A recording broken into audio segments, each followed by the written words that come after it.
Jadi nggak ada kisah Nabi Yusuf ditulis di lontar di sini.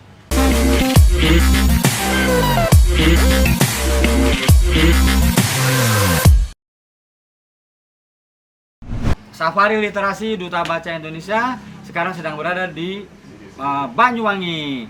Nah, ini luar biasa nih, ada Wiwin Indiarti, dosen di Universitas PGRI Banyuwangi. Oke, ini Uniba. Banyuwangi ya? Uniba. Uniga ya? Uniba. Universitas PGRI Banyuwangi. Ini bukunya naskah-naskah kuno semua, berarti ini kalau orang yang mengerjakan pekerjaan ini sebenarnya apa? Filolog.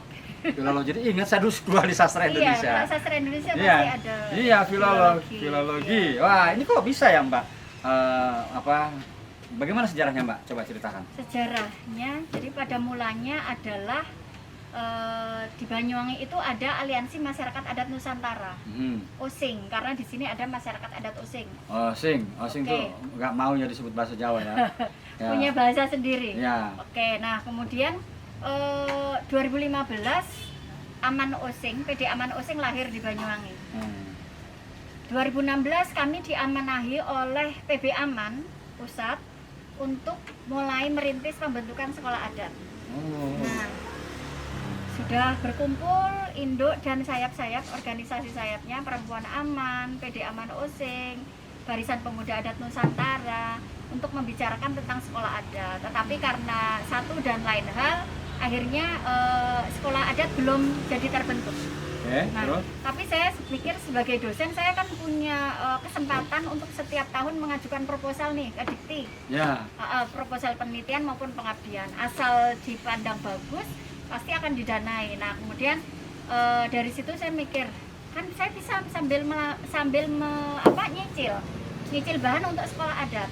Sekolah adat kami walaupun belum berdiri sekolah adatnya. Nah, kemudian karena interaksi yang intens dengan komunitas adat Osing, kemudian kami sampai pada pilihan untuk preservasi tradisi lisan berbasis naskah kuno Lontar Yusuf. Gitu. Jadi ada namanya Mocoan Lontar Yusuf gitu di Banyuwangi. Nah, Sebentar, boleh dijelaskan Lontar Yusuf itu maksudnya gimana? Lontar Yusuf pakai P. P ya? Oh, bukan pakai F. P bukan F ya. Jadi karena Lontar Yusuf itu aksaranya pegon, maka nggak ada fa, adanya po, fa gitu ya. Gitu. Jadi Lontar Yusuf. Nah, sesuai judulnya maka bercerita tentang kisah hidup Nabi Yusuf alaihissalam. Jadi kayak gitu. Jadi nggak ada kisah Nabi Yusuf ditulis di lontar di sini. Nah, itu di mana? Nah, itu harus diterangkan tersendiri. Ya, jadi gimana? penyebutan lontar di Banyuwangi itu sering membuat bingung para filolog dari luar. Ya. Ya, sekiranya lontar di situ merujuk pada Kulit. bahan tempat naskah dituliskan. Ternyata? Nah, kalau di Banyuwangi bahkan sudah tertulis di Belambangan Adat Reh. Ya, jadi hukum adat Belambangan bahwa sejak dulu masyarakat Banyuwangi Osing kalau menyebut naskah kuno itu mereka menyebutnya dengan lontar. Jadi padahal kalau di sini sebagian besar itu adalah dituliskan di kertas Eropa. Kertas Eropa. Tahun berapa itu, Mbak? Kalau Lontar Yusuf yang kami Lontar Yusuf itu 1890 gitu. Itu yang tertua yang kami temukan. Itu ditulis pakai alat pegon tadi ya? Alat pegon. Iya. Bahasanya bahasa Jawa. Bahasa Jawa. Tapi ya. ketika orang Osing menembangkan, jadi kalau orang Jawa dulu menulis itu kan tujuannya untuk ditembangkan, bukan dibaca gitu kan enggak. Gitu. Geguritan jadi, gitu ya? Iya, jadi ada kidung dulu kan ada kidung. Kesini, Ngomong-ngomong, Mbak pernah menimba ilmu di mana, Mbak? di UGM. Di UGM, pantesan. Fakultas Sastra. Kalau sekarang FIB, Fakultas Ilmu Budaya, pantesan ya. Mbak sampai S3 apa S2, Mbak? Sebentar lagi S3. Oh, sebentar lagi S3. Insya Allah kembali ke UGM lagi. Ya, kembali ke UGM lagi ya. Wah, luar biasa.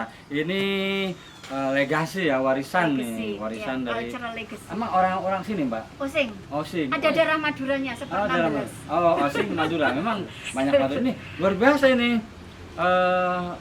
Ya, saya cuma bisa kagum aja ini nih. bisa terwujud atas keterlibatan banyak orang. Oh ya? Atas dukungan dari banyak pihak, termasuk di Dispusit Banyuwangi. Iya, ini penerbitnya Dinas Perpustakaan ya. Ya, jadi tidak banyak perpustakaan daerah ya, dinas di Dispusit yang yang sudah menjalin apa namanya kontak baik dengan filolog gitu ya. Jadi sebenarnya Nah, naskah ini kuno membuka abad 19 ya jalan Mbak ya? sebenarnya. Kebanyakan abad 19 ya? 18 sekian, 20 Iya, sekian iya, ya? iya, Ya, ya, betul. ya. Oke. Jadi berkaitan dengan Islamisasi Jawa. Oh. Dan di sini kan di tahun-tahun terakhirnya Iya. itu Banyuwangi itu menjadi pusat ya ibu kota kerajaan Blambangan kan.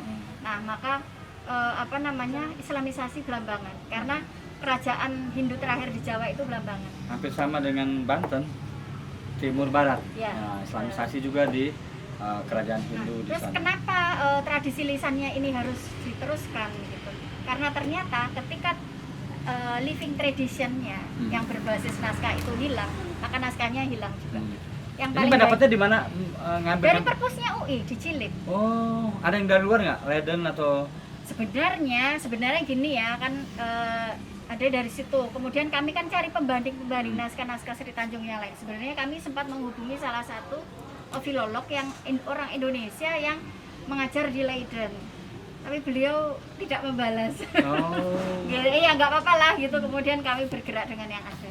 Oke Mbak, himbauan ke anak generasi Z terutama untuk perlukah mereka belajar di naskah-naskah kuno ini Mbak? Pertanyaannya bukan perlukah, tapi mereka harus. Oke. Karena apa? Provokatif Karena sengaja. ini, loh memang harus provokatif. Selama ini saya provokator. Jadi memang apa namanya kita harus tahu bahwa di belakang rumah kita itu ada Ya, harta karun. ada yang Instagramable nggak ya Mbak ya? Jadi misalnya bisa quote-quote gitu ini bisa Oh ya banyak lah. banyak ya.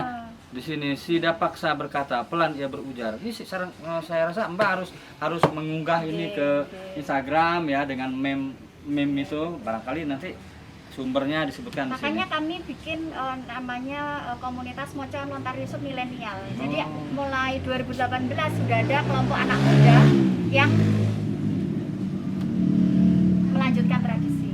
Oke. berbasis naskah. Mbak himbauannya Mbak ke anak-anak. Himbauannya kita harus bangga dengan budaya kita sendiri. Kita harus memperkokoh ya, memperkuat jati diri kita karena ya identitas kita itu ya ini gitu.